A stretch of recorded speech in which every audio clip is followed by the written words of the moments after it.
Dear student, आप सभी का स्वागत है अपने यूट्यूब चैनल वेलकम ज्ञान में। और आज के इस वीडियो में हम लोग धातु और अधातु के ऑब्जेक्टिव प्रश्नों को करेंगे। तो बिना देर किए हुए इस वीडियो को शुरू करते हैं। आज का पहला प्रश्न है, निम्नांकित में कौन विद्युत का सुचालक है? ऑप्शन ए है प्लास्टिक, आयोडीन, गंधक और ग्रेफाइट।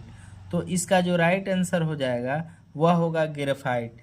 ग्रेफाइट जो कि कार्बन का अपरूप होता है और यह विद्युत का सुचालक होता है। इसका प्रयोग पेंसिल बनाने में किया जाता है।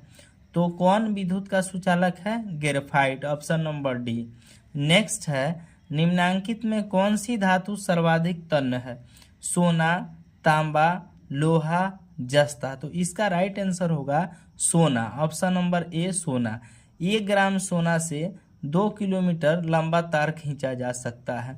तो इसका सही आंसर ऑप्शन ए होगा, सोना सर्वाधिक तन्य धातु है।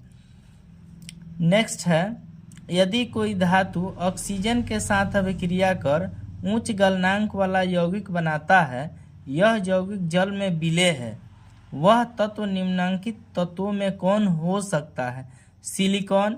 सिलिकॉन तो जल में घुलनशील है नहीं, जल में विलय नहीं है। कार्बन भी नहीं है और लोहा भी नहीं है। तो इसका राइट आंसर हो जाएगा कैल्शियम।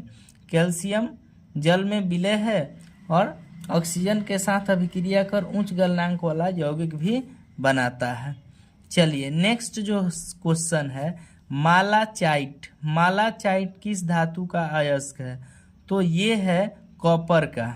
ये किस धातु का अयस्क है? तो कॉपर का। नेक्स्ट है, लोहे पर जिंक परत लेपित करने की क्रिया को क्या कहते हैं? लोहे पर जिंक परत लेपित करने की क्रिया को क्या कहते हैं? तो इसको बोला जाता है गैल्वेनीकरण या जस्तीकरण। गैल्वेनीकरण कहते हैं चाहे जस्तीकरण कहते हैं। तो इसका आंसर हो जाएगा डी। सोडियम की परमाणु संख्या होती है, तो सबको पता है सोडियम की परमाणु संख्या 11 होती है। तो इसका option number C right answer हो जाएगा।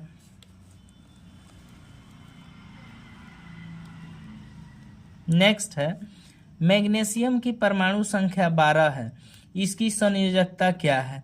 तो जब मैग्नीशियम की हम लोग इलेक्ट्रॉनिक विन्यास करेंगे तो 2, 8, 2 आएगा। इसके बाह्यतम कक्ष में 2 है, तो इसकी संयोजकता हो जाएगी 2। मैग्नीशियम की संयोजकता कितनी होगी? 2। इसका राइट आंसर होगा ऑप्शन नंबर बी।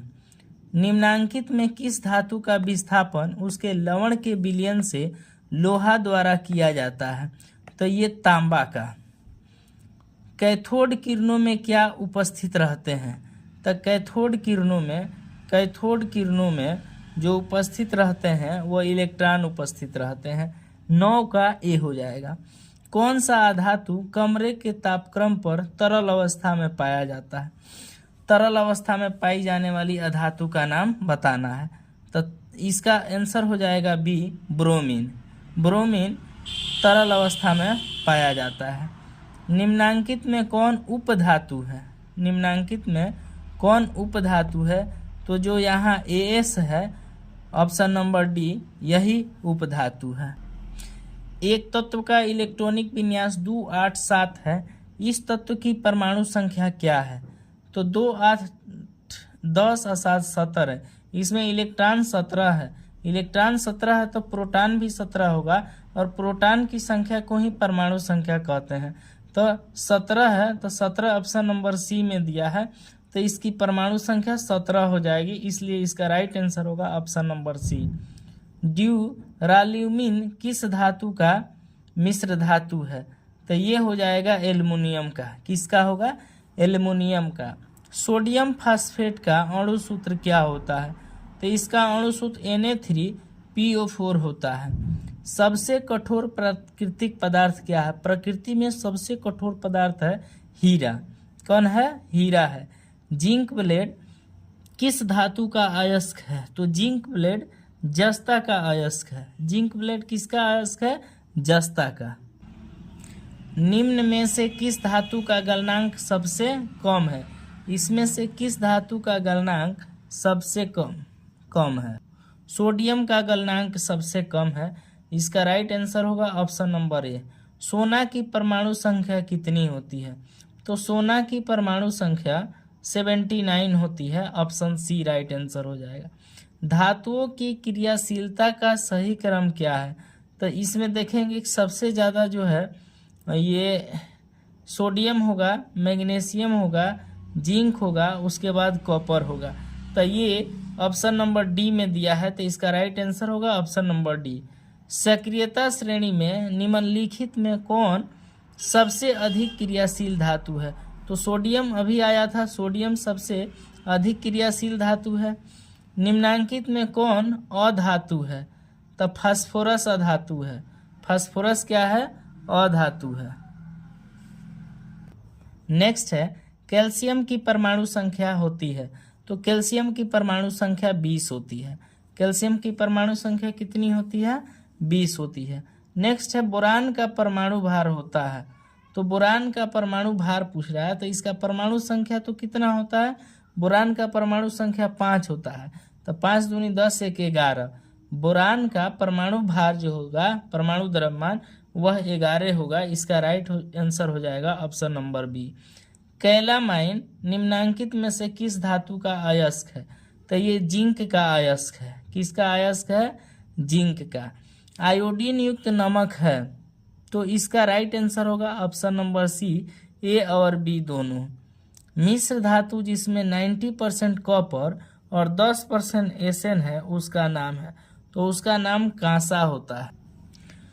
पोटेशियम यसद पुष्प क्या है? तो जिंक ऑक्साइड को यसद पुष्प के नाम से जाना जाता है। किसको? जिंक ऑक्साइड को। पोटेशियम की परमाणु संख्या 19 है। इसकी संयोजकता क्या है? तो पोटेशियम, तो इसकी परमाणु संख्या 19 है, तो इसकी संयोजकता जब निकालेंगे तो 1 आएगा। तो 28 का ऑप्शन नंबर ए हो जाएगा। फ्लोरीन की परमाणु संख्या क्या है? तो फ्लोरीन की परमाणु संख्या 9 है। निम्नलिखित में कौन अधिक अभिक्रियाशील है? इन चारों में से कौन अधिक अभिक्रियाशील है? तो कॉपर सबसे अधिक अभिक्रियाशील है। विद्युत अपघटन में इलेक्ट्रॉन मुक्त होता है, तो ये एनोड पर इलेक्ट्रॉन मुक्त होता है। निम्नलिखित में से कौन सा अधातु चमकीला है? तो आयोडीन जो है, आयोडीन एक ऐसा अधातु है जो चमकीला होता है। निम्नलिखित में से कौन सा अधातु अधिक अभिक्रियाशील है? तो ये सोडियम अधिक अभिक्रियाशील है। ऑक्सीजन परमाणु के बाह्यतम कक्षा में इलेक्ट्रॉनों की संख्या कितनी होती है? तो ऑक्सीजन का परमाणु संख्या 6 होता है। ऑक्सीजन का 8 होता है। तो इसका इलेक्ट्रॉनिक विन्यास करेंगे तो 2 और 6 आएगा। तो इसके बाह्यतम कक्षा में इलेक्ट्रॉनों की संख्या 6 होगी, इसलिए इसका राइट आंसर होगा ऑप्शन नंबर बी। पीतल क्या है? धातु है, अधातु है, मिश्र धातु है, उपधातु है। तो पीतल जो है मिश्र धातु है और तांबा और जिंक का मिश्र धातु है। ब्रोमीन अधातु की अवस्था होती है। ठोस, द्रव्य, गैस, इनमें से कोई नहीं। तो ब्रोमीन द्रव अवस्था में पाया जाता है। निम्नलिखित में से किसे चाकू से काटा जा सकता है? लिथियम को। तो इसका राइट आंसर हो जाए ऑप्शन ए, लिथियम को चाकू से काटा जा सकता है। निम्न में कौन आयनिक यौगिक है? तो कैल्शियम क्लोराइड आयनिक यौगिक है, तो इसका राइट आंसर होगा ऑप्शन नंबर सी। निम्नलिखित में कौन उपधातु है? Fe लोहा धातु है, कॉपर भी धातु है, सोडियम भी धातु है, Sb का मतलब एंटीमनी होता है और यही उपधातु है। इसकी परमाणु संख्या 39 होती है। तो 39 का ऑप्शन नंबर हो जाएगा डी। लोहे को संक्षारित होने से बचाने के लिए उसकी सतह पर किसका लेप चढ़ाना लाभकारी होता है? तो यसत लेपन द्वारा। जब NaOH Zn से अभिक्रिया करता है तो कौन सा यौगिक बनाता है? तो इसका राइट आंसर होगा option number B. Sodium chloride के जलीय विलयन से विद्युत धारा प्रवाहित करने पर यह वियोजित होकर सोडियम हाइड्रोक्साइड बनता है। इस प्रक्रिया को क्या कहते हैं? तो इस प्रक्रिया को क्लोर क्षार कहते हैं। इसका option number A right answer हो जाएगा। सक्रियता श्रेणी में सबसे ऊपर स्थित धातुओं का निष्कर्षण निम्न में किस अभिक्रिया द्वारा होता है? तो ये होता है धातु के गलित क्लोराइड के विद्युत अपघटन द्वारा। कॉपर वायु में उपस्थित आर्द्रता और कार्बन डाइऑक्साइड से अभिक्रिया करता है, जिससे उसकी सतह पर का भूरा रंग समाप्त होकर उस पर हरे रंग की परत चढ़ जाती है। यह हरा रंग क्या है? तो यह जो हरा रंग होता है वह कॉपर कार्बोनेट होता है। क्या होता है? Copper carbonate. C, zinc oxide के साथ कार्बन को गर्म करने पर जिंक धातु की प्राप्ति होती है। तो कार्बन क्या है? तो कार्बन अपचायक है। क्या है? अपचायक है। उच्च अभिक्रियाशील धातु से शुद्ध धातु की प्राप्ति किस विधि द्वारा होती है? तो गलित धातु के विद्युत अपघटन द्वारा।